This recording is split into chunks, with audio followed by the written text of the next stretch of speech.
Hello, everybody, and welcome to this month's interview of the Cozy Mystery Book Club. My name is Carly Winter, and I am here interviewing Madeline Dimond, who writes as M.R. Dimond.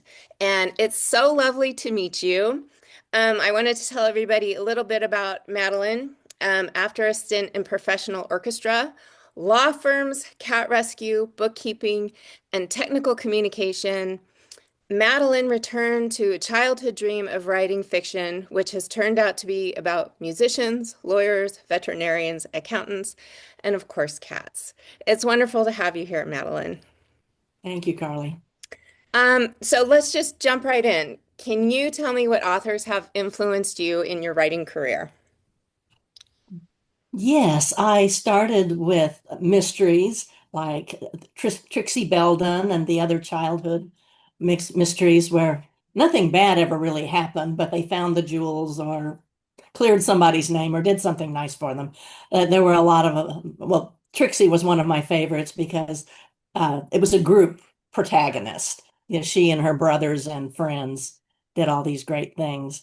And I grew older, then there was Sherlock Holmes. And when I got to high school, I had the most subversive English teacher in the history of Catholic schools. I came out of English class thinking that, oh, the literary world is full of women because that's who we read.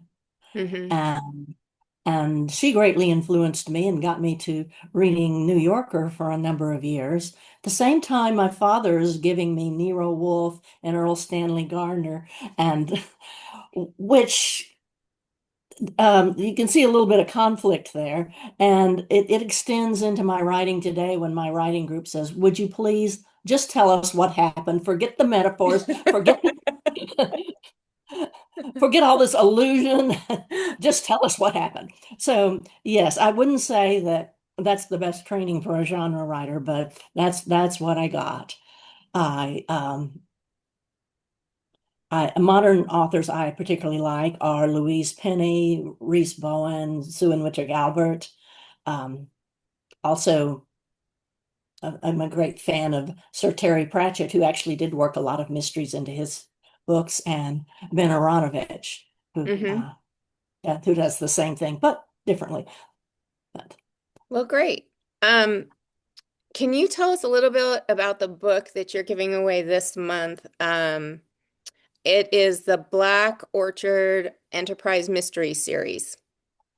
yes, you're going to get the first three books in the series, starting with Birth of the Black Orchids, which starts with literally their first day on the job, and going through The Sphinx Who Stole Christmas and Family Matters. Okay. I love that Um, that cover of the Sphinx Who Stole Christmas. That is really, really cute. I loved that. That is a pre-made.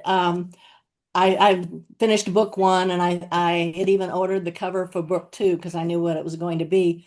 Only that one turned out to be book five. Oh, In the meantime, these things happen, don't yeah. they?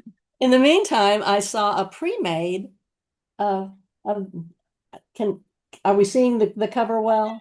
Pull it back just a little bit. There we Yeah, go. there it Okay. is. Yeah. I want you to see what I saw. And I looked at that and said, I know what that story is. And it Yeah. was on bargain basement clearance. You know, nobody wanted this cover but me. And Nice. so it introduced a lovely new character. You see, it's got the cat and it's got a gingerbread house Hmm. and Christmas ornaments. Well, book one opens with a big Christmas party, the open house for my group. And the Sphinx is the second year with a Christmas party and a gingerbread contest display, and then the Sphinx arrives. So Can you tell it us was a a lot little of fun. can you tell us a little about the main character in this in these? Sure, I'd be happy to. Well, it hits a lot of cozy vibes. We're in a small town, in a mansion, and with an amateur sleuth, actually three amateur sleuths. Hmm. The backstory is that um, someone's grandmother owned this house, and when she got to where she wanted to retire, she turned it over to her grandson, Johnny Lee, who's a veterinarian. She had it remodeled so he could have a clinic in there.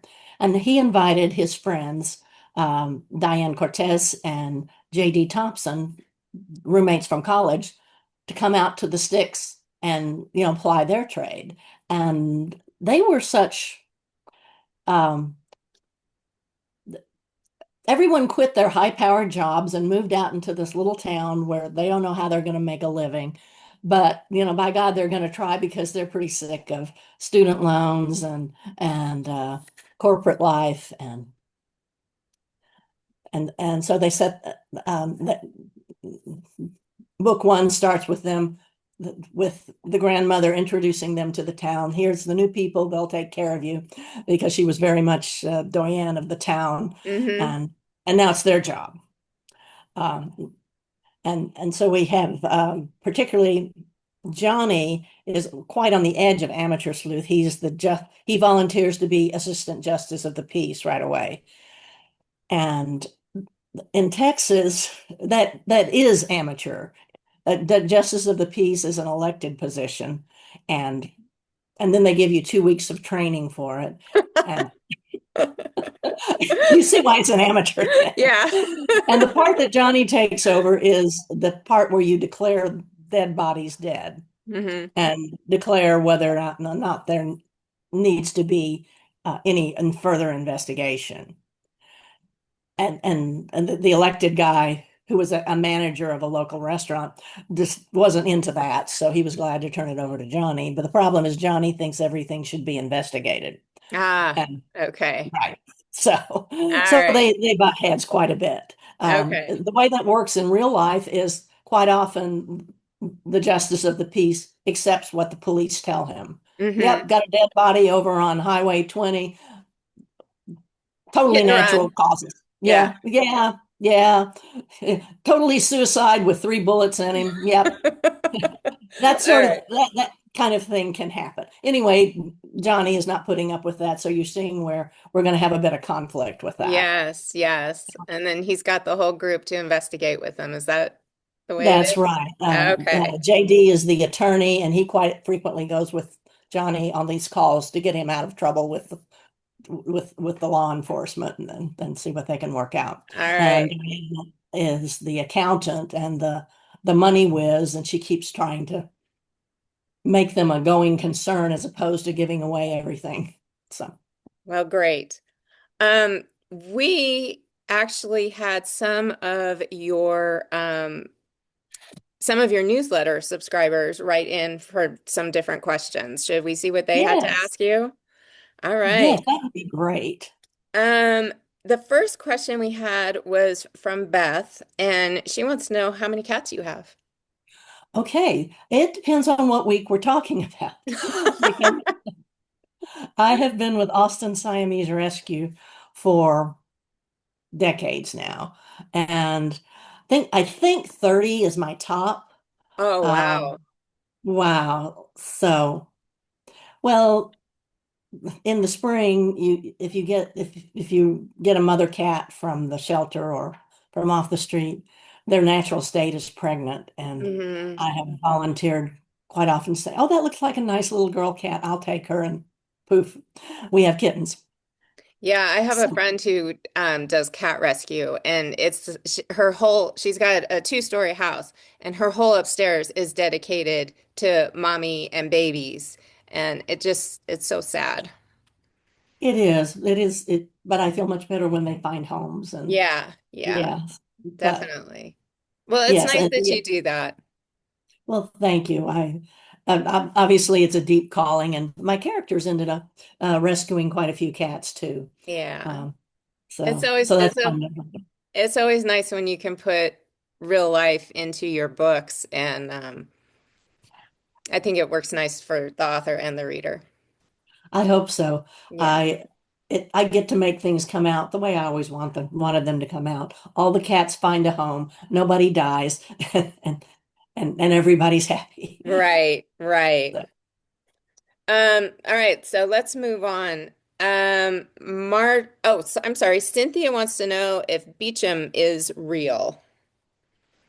Beecham is absolutely not on the map, but I would say that it's real. Okay. It's like a lot of small towns in Texas.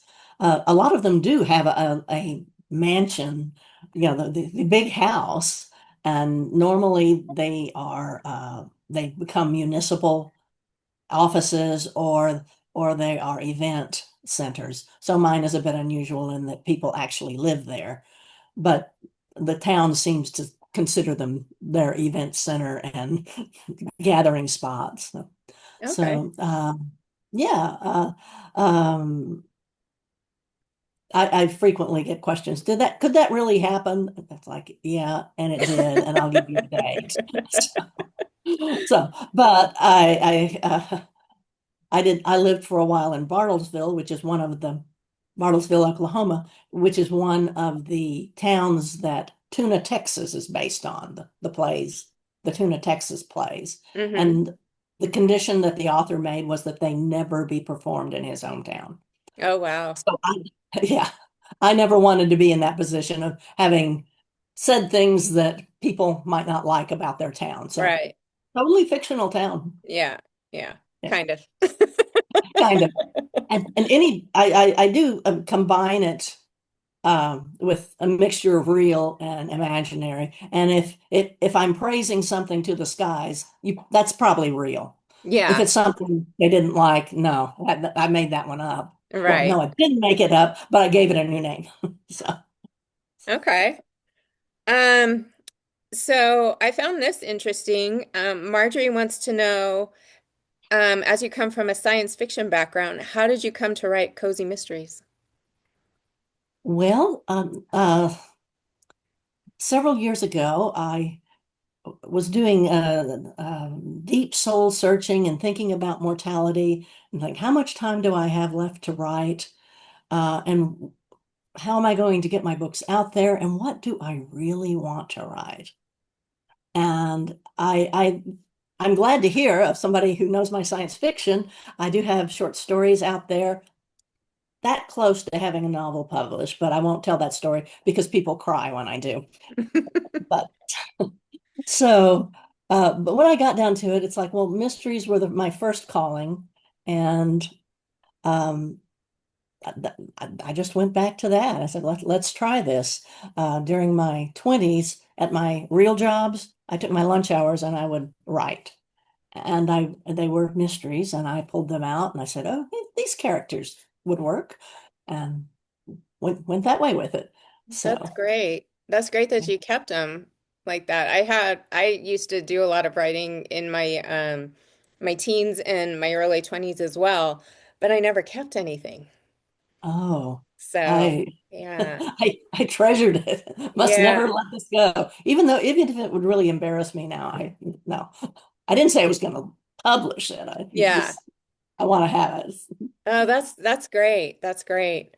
Um, okay, Elizabeth wants to know if you prefer to write inside or outside. Well, I don't know that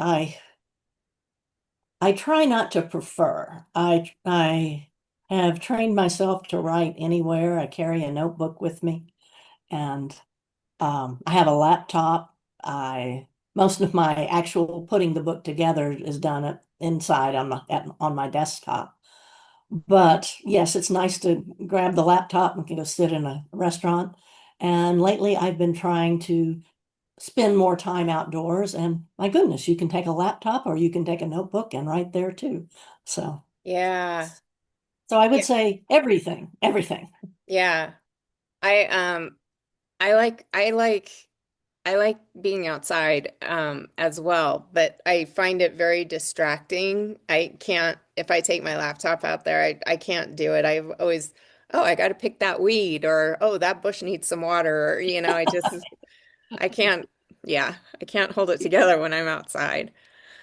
If Um it's your own garden, I can see how that would be. yeah. Yeah, it's Yeah, like your own house. There's always something to do. right. Yeah, I need to find somebody else's backyard, I guess. Um Right. David asks how you do research for the police and legal procedures in your book.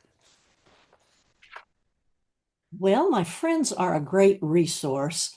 One of my dearest friends was an attorney, and he's was always a source of information and wild stories that may or may not appear in the books. His son is a policeman, so that's handy. Um, hello. My book five is dedicated to John Schulman, my attorney friend.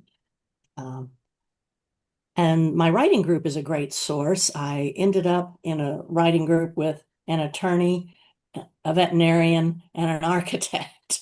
Perfect. Perfect. So, yes. And the architect can advise me a lot about my mansion and how it Yeah. should be. Wow, that So, turned yes, out. it's been great. Yeah. And I have been to police camp for writers. Oh, have So, you? yes, that was a lot of fun. It was founded by policemen who really would like to see us write a little more accurately. Hmm. Uh, and that was great fun and very Yeah. educational. Yeah, So, that sounds great. yes. Well, and Uh, I also, Go ahead. oh, I say I subscribe to the Texas State Law Library and all kinds of Texas magazines, Texas Highways, Texas Monthlies. Oh, yeah, lots of. My problem is stopping research, not getting started. And I think the weirdest one I ever had to do was, and it's my fault because I put it in the book. I had to have my veterinarian remove a snake from the property, and Oh, yeah. Also, he's encountered wild hogs and bobcats. So, yeah. yeah, very educational. Yeah. We actually had a bobcat in our front yard. It was a couple years ago. And I found him by walking outside. Our gazes locked. And I was like, oh my Lord, I'm in trouble here. He actually jumped up on a wall, sat there, and just kind of looked at me. And I pulled out my phone, I took a picture, and then he ran. And I was like, he just wanted his picture taken. Okay. Right, I haven't seen right. him since. He said, "You wouldn't believe what I saw today." Yeah. Well, they can jump 30 feet in the air, so it Yeah. very. And the thing to do if you feel threatened is to make a lot of noise. Oh, okay. Good to know. So Yeah, do you just have in the case he comes back. yeah. Do you have the javelinas in Texas? We do, yes. Okay. Yeah. Yeah. They're kind of a big problem. Oh, are they? Okay. Yeah. We have them here in Arizona too, and they're I don't see much of them. Usually when I see them, they're dead on the side of the road. But Mhm. yeah, yeah, I don't like Best them. not to see. Yeah. Yeah. Okay, so Chris asks, what inspired the character Cupcake the Wonder Dog? Cake. Um, Cupcake was one of those kind of throwaway characters. Oh, this would be cute to have. Now, I know my characters very well. I know what high schools they went to. I know their siblings' middle names. Lots of things I know about them. Cupcake, this throwaway character, is the most popular character in the series. I worked so hard and you like this dog. But okay, it's a dog. It's a dog, so I guess that's just fine. But he was inspired by um, a Sisters in Crime meeting presentation by a search and rescue Uh, person and the dog. mhm. Only that, not that dog, because that dog was really talented and good at what she did. She used to have Cupcake. I don't know what she had named him, but I thought Cupcake was appropriate. Um, uh, but she had a dog that she trained, and these dogs work hard. Other people do too, but they train every Saturday, Hmm. and then they so that they're just ready to go out when they're called. This dog got training everybody else got. Very smart dog, wouldn't do anything unless it felt like it. Ah, So, and she said by the end of one search, she was ready to part with him for any, she was ready to give somebody money to take him Yeah. away.